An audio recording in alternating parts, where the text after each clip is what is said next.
All right, today on the podcast, we're talking about how some YC alum, Fluently's AI power English coach, attracted $2 million in fundraising. Jaeden, what's this all about?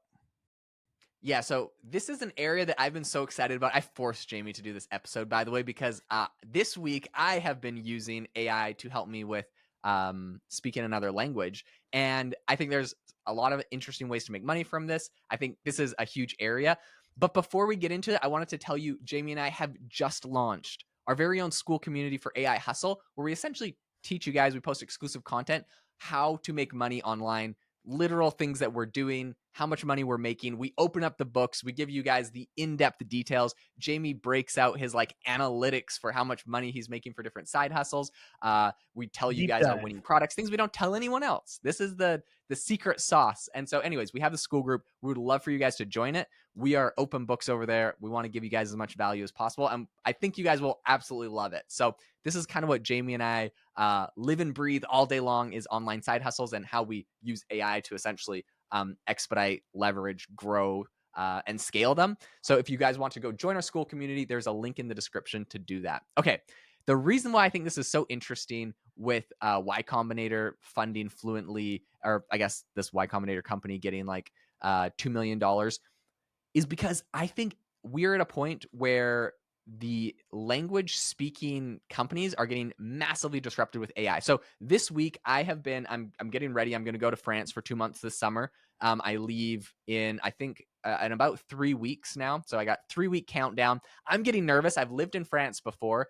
And so I'm fluent in French, but it has been like 4 or 5 years. So, I'm getting a little nervous on my French is a little rusty. So I've been practicing with ChatGPT. The ChatGPT app has a new voice feature on there. So essentially what you're able to do is you just go and click on, there's like a little headphone icon. It opens up like a portal where it can talk. You talk to it, and once you're talking, it essentially will respond back. Like you're having a conversation with this thing. So it's not just like chatting where you're going back and forth. Now, the reason why it's amazing that you're having a conversation is because I say to it, like, hey, I want to practice French. Just talk to me in French.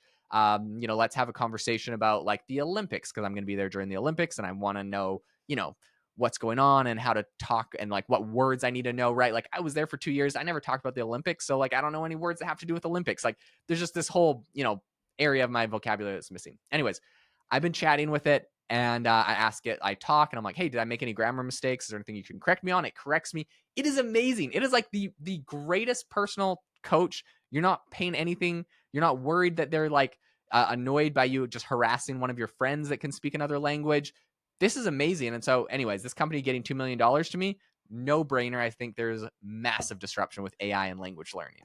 Yeah, I think what's so cool about AI when it comes to learning language is that, traditional language teacher programs, it would just take you through lessons similar to a college class. But with AI, it's like you have a personal tutor who can recognize where the gaps are, essentially, like you said, and help you fill it in. So I feel like the learning is just expedited and it can happen so much faster with AI. That's super cool. Yep.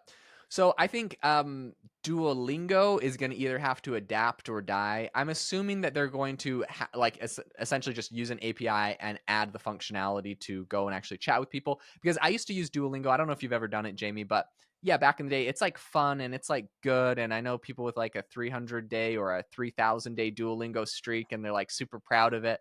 And like I think literally it's just famous because of its streaks, which is funny. But I think it's awesome, and it really does help. When I was living in France, I actually used Duolingo to help me like make sure my grammar and stuff was good. But nothing can compare, nothing can compete with the actual conversation with the person in the language. And I think AI unlocks this in a whole new way that is so good. Like there's like no latency when you're chatting with this new Chat GPT app. It's just you talk, it listens, it responds, you go back and forth as a conversation. Like that is unbeatable. And that's the best way to learn a language, is by talking, not by writing or Right. researching or reading a book. Like you got to like actually speak it.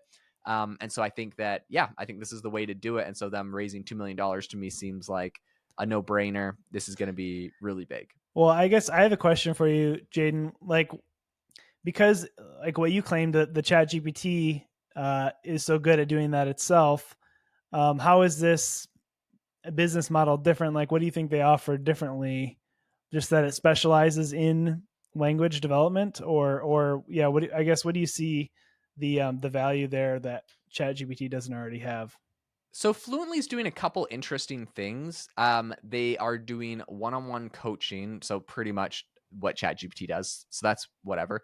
But they also are building feedback by listening to your actual calls. So, like, if you have work calls, you can have it listen to your work call and give you a score. So, it tells you, like, essentially it listens to your call and gives you a review of the whole thing. Now, I actually use ChatGPT to do this, but not in the same way. Like, I'm looking at like some graphics from their thing, and it's like you are 95% good on punctuation, but your vocabulary is probably only 79%. Your grammar is 80%, and your fluency is probably 39%, and you use like 81% filler words. So it's really giving you like in-depth details by listening to like a 5-minute call that you might have had. It's essentially coaching you based off of that. I think this is really good. I think this is really good.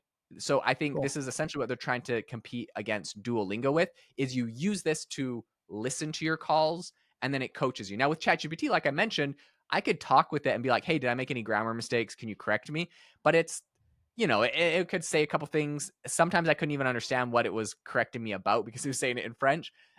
So having it where like it listens to your calls and it gives you a big graph of like areas you need to improve on, this is where I think Duolingo should move in. And so I think this is the direction where if they're taking this now, they'll be able to essentially compete at a high level with Google and do really well. Cool. Okay. Yeah. Thanks for explaining. That's super cool. Well, if you enjoyed this episode, if you got any value out of it, please make sure to leave us a review. We really appreciate that. It means a lot to us. Also, leave us any questions in your review as well, and we try to answer them on the podcast. And be sure to check out our school community too. I promise you'll get way more value than you have to put in. It's we do deep dives on everything. It's really cool. So, thanks for listening, and we'll see you next time.